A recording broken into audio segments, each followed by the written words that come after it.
Hi guys! So I just thought that I would show you some of these books that you use a lot when we free draw, and I absolutely love them. Now, although a lot of these are used with watercolour, you can use them with pencils or felt tips. So I'm just going to run through a few things that you can do from these books. I'm going to choose a few of my favourites and then put a few up on the blog so that you can have a little go.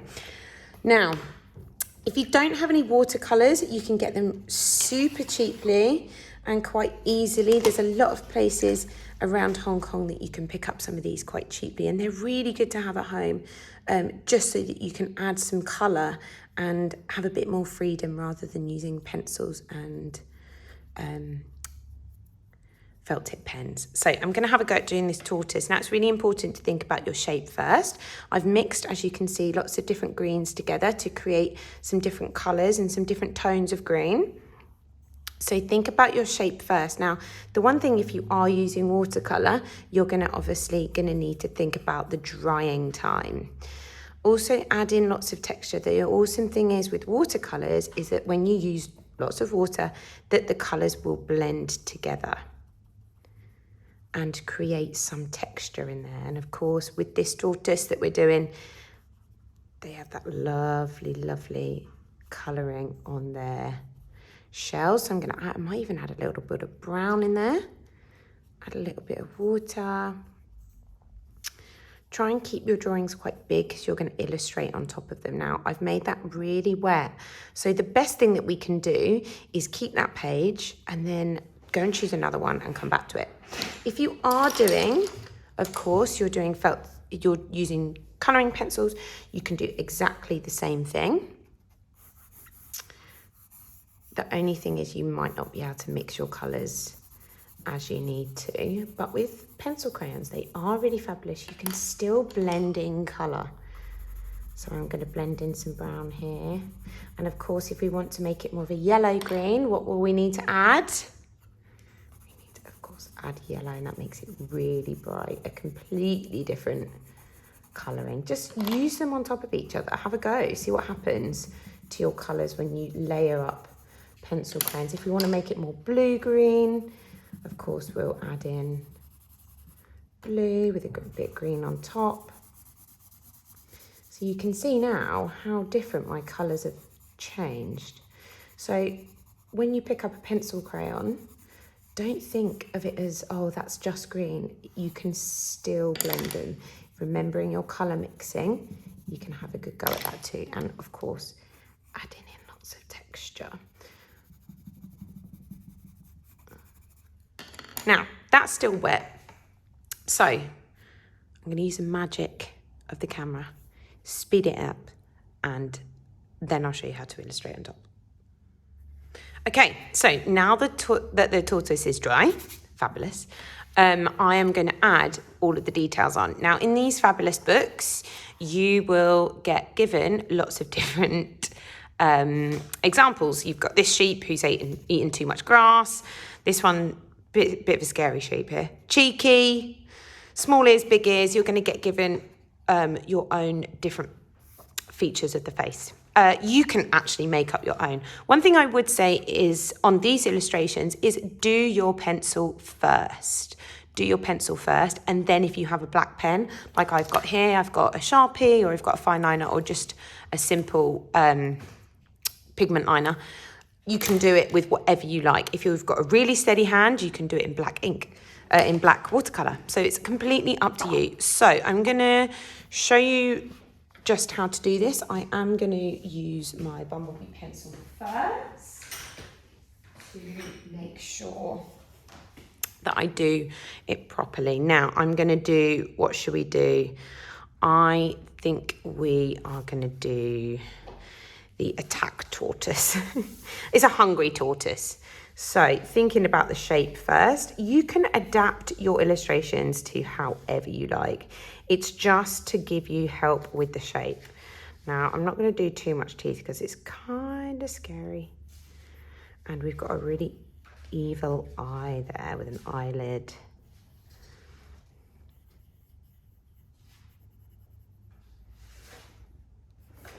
Eyebrow. Oof.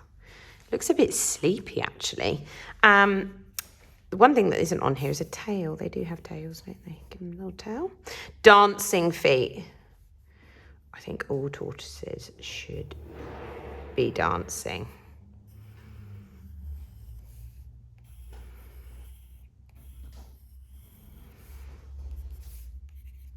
And then, of course, the texture on here will help create that lovely tortoise effect.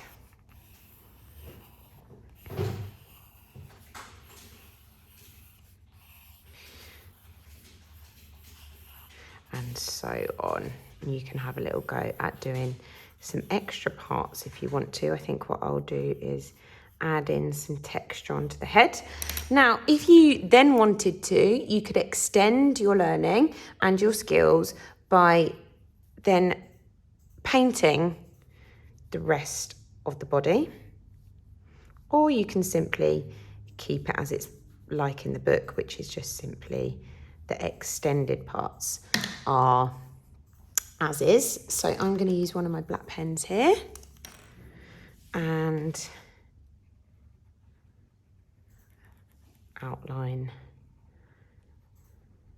Terry the tortoise here.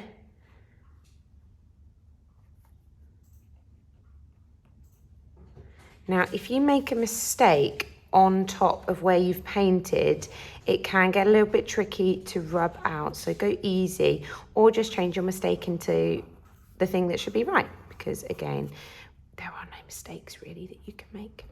So, and then this could be,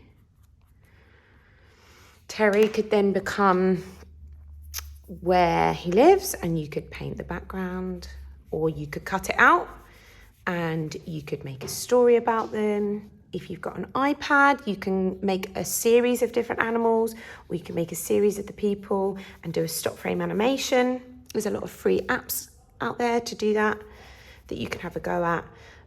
Whatever you like. It's not all about just following instructions, it's how you can move forward after you've done your illustration. Think about, maybe you'd like to find a book and put your illustration with some words, or maybe you could re-illustrate one of your favorite books. So think about, it's not just your drawing, it's about how you can move forward once you've done your drawing.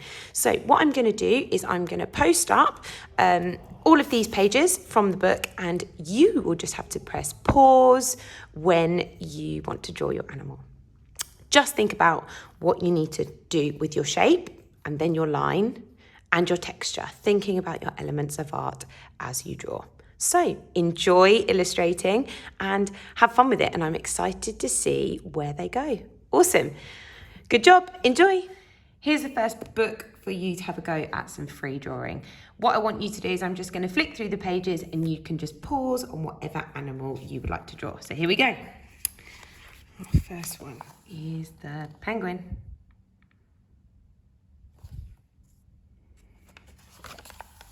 Butterfly.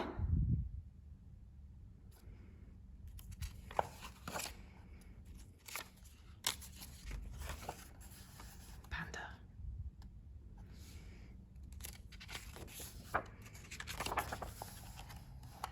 Pig. Oink oink. Surprised. Sheep.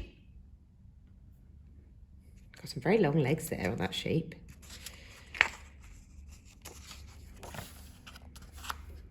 Peacock.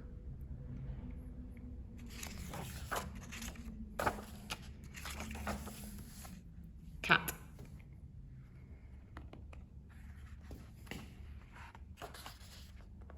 Monkey.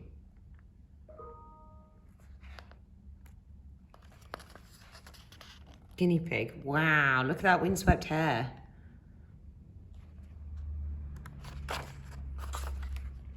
Froggy. Brilliant. Cow.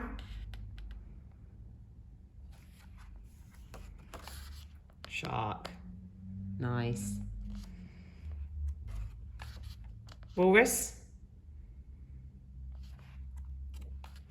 Chicken.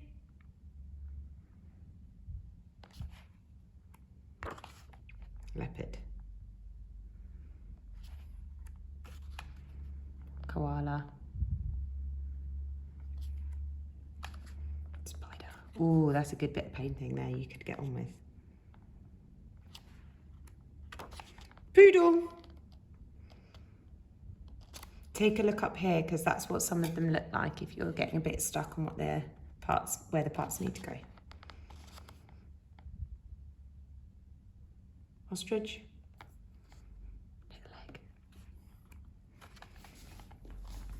Deer. Zebra. Snake.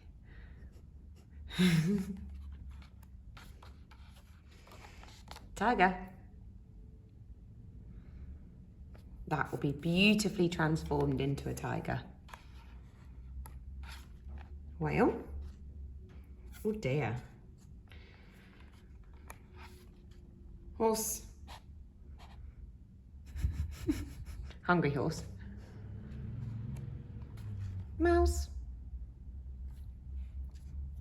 Jeez. Lion.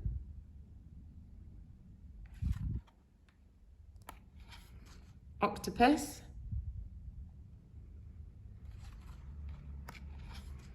Hedgehog. Great bit of watercolour blending here that you could try. Rhino.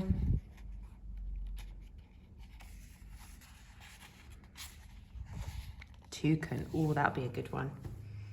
It's got a little party hat. Or wizard hat. Fish.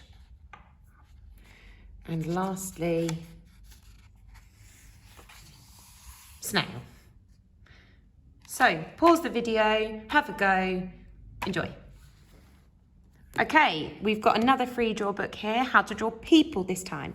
And what I'd like you to do, what you can do is have a look through the video and then you can pause on any of the things that you want to draw. So here we go. We've got the dog walker. Ooh. We've got the artist. Looks a bit like my apron. Punk.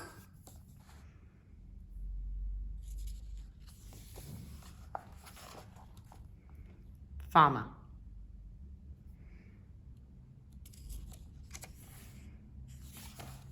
Detective.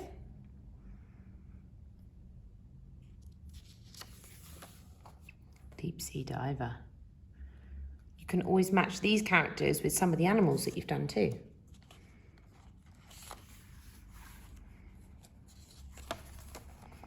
Master of Disguise.